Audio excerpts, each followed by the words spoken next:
Mulai dari cerita apa ya, jadi pemasangan jaket ya. Saya menerima keluhan dari Pak Ahyar tentang masalah keinginan beliau itu maju sebagai salah satu kandidat di Pilkada 2020-2025 Medan. Keluhannya apa? Kalau menurut mereka itu beliau itu di akhir masa-masa penjaringan ini kayaknya PDIP merasa menutup pintu terhadap beliau. Jadi sementara beliau itu kan masih berkeinginan ya, karena dia merasa masih belum maksimal apa yang dilakukannya sebagai wakil wali kota pada saat itu, dan ini harus saya tuntaskan sebagai pengabdian diri saya sebagai warga kota Medan, karena dia merasa bertanggung jawab untuk Medan lebih baik lagi ke depan. Jadi setelah itu diutarakan kepada saya lihat sebagai penasehat dan berpenanggung jawab penjaringan Pilkada Medan untuk Partai Demokrat, saya lihat catatan saya, karena ada kemarin itu 7 untuk Medan wali kota dan ada itu 8 untuk wakil wali kota. Ketika memberikan atau menyerahkan kembali kelengkapan berkas untuk pencalonan dari Partai Demokrat, saya sengaja melakukan fit and proper test terhadap para yang berkeinginan. Jadi kenapa itu saya lakukan? Ini mengantisipasi adanya pertanyaan atau hal-hal yang dimungkinkan bertanya di PP terhadap saya tentang masalah kandidat.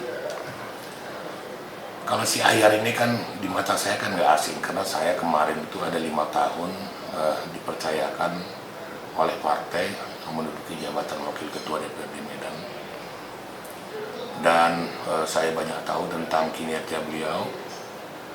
Saya juga tahu di mana ada kekurangan-kekurangan yang dimilikinya.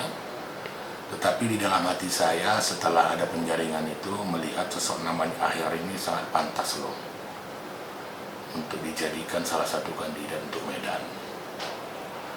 Jadi di dalam perjalanannya setelah fit and proper test saya lakukan, dalam bulan yang sama ada surat dari DPP kepada saya mempertanyakan tentang masalah Medan. Isinya, siapa kira-kira menurut Anda yang layak dan pas untuk dijadikan salah satu calon dari Demokrat untuk diusung menjadi wali kota.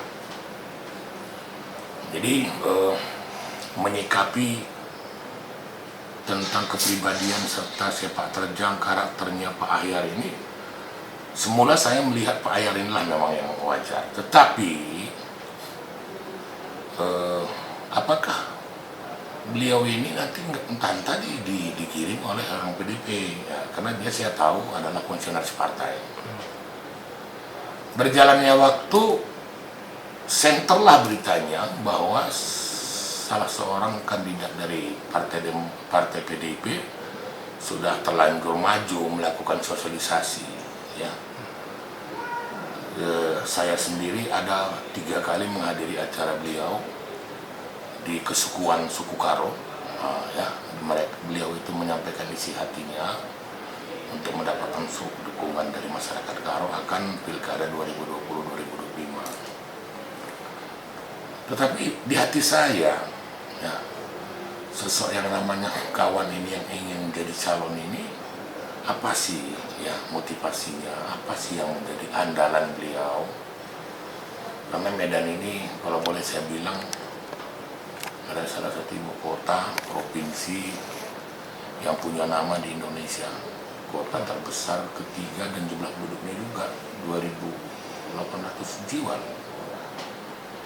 Jadi begitu kompleksnya ya masalah yang terjadi di kota Medan ini.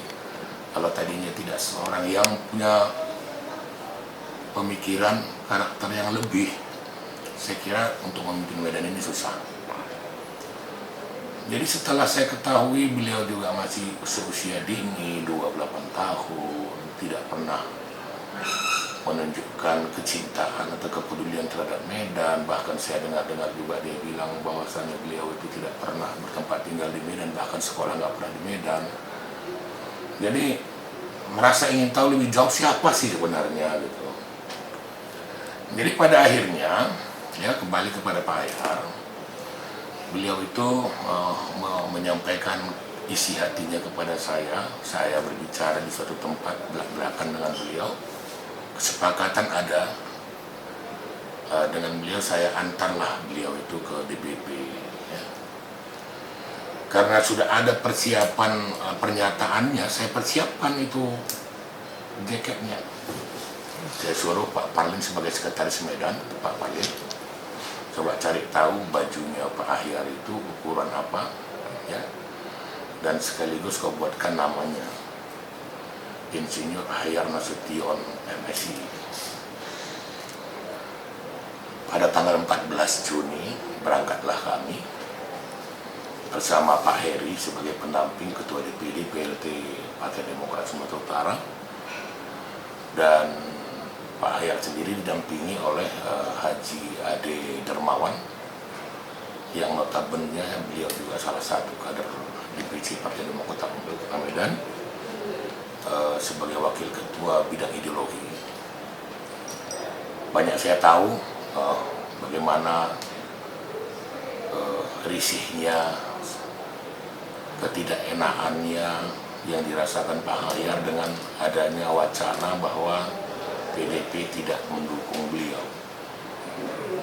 Jadi saya tanya juga kepada Bang Ade, Mas Ade, dari mana tahunya PDP tidak mendukung Bang Hayar?